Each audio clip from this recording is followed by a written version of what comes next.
Okay, we're going to come back again to our unit circle. Everything we're going to be doing today relates to this unit circle again.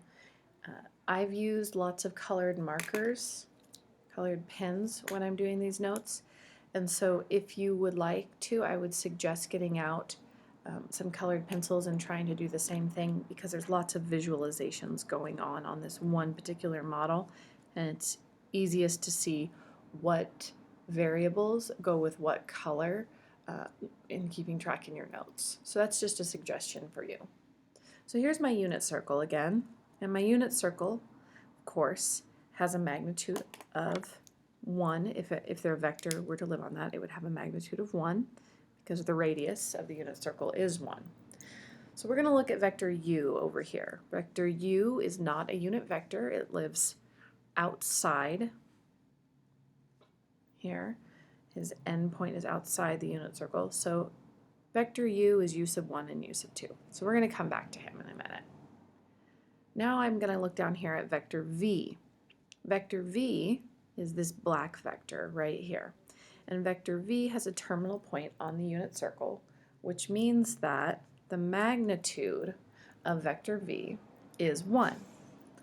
Now, if I want to scale, which means stretch in a direction, which you should recall from our last notes, this vector v to any specific length that I'm interested in, I can simply multiply it by some kind of scalar here.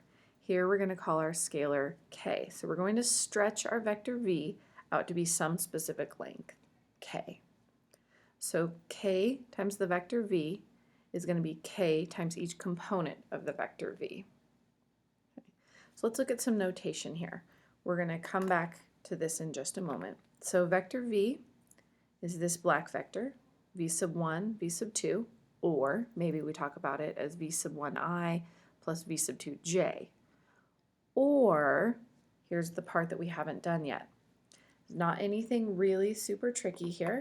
We've talked about this on the last video, that this length right here, this component of vector v, why, it's just the cosine of theta. And this component right here can be written as the sine of theta.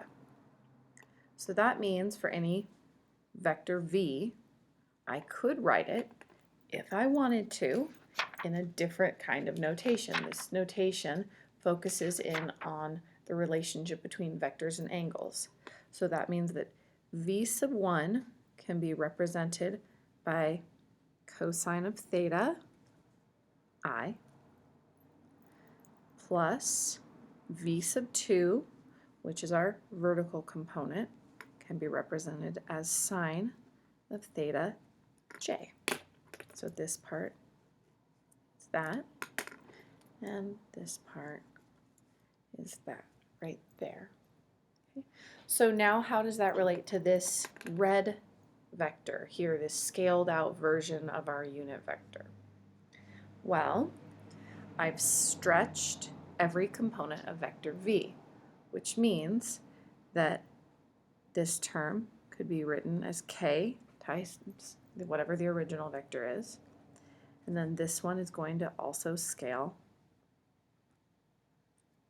the vertical component, or just like this one here, k times v sub 1 I plus k times v sub 2 j, or k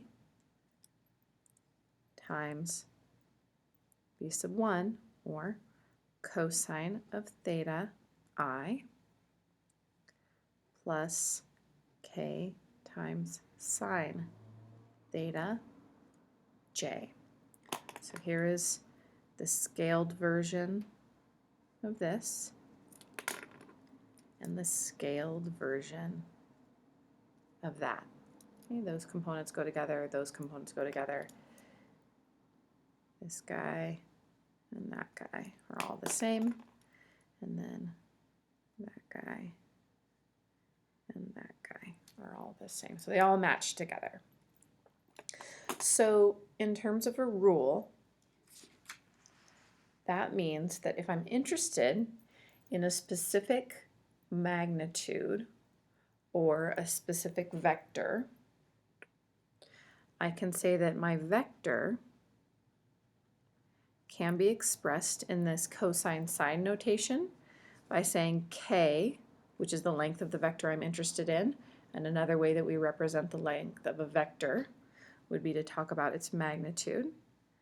If I have some vector, and we'll call it vector v, the magnitude of vector v times cosine theta I, because it represents the horizontal, plus the magnitude of that vector times sine theta j is one way that we can represent some vector. Okay, so it's just a definition. It's another way of representing a vector. It's using that cosine and sine notation to talk about a specific vector. Why is this helpful? Well, it does a lot of things for us down the road, but for right now, it allows us to specifically talk about the direction or the angle of a vector. And then again, from the first page, we talked about scaling vectors to a specific magnitude. So in the next video, we're going to do this example, and then we're going to do this example. And then I will ask you guys a reflection question I'd like you to have done when you come back to class tomorrow.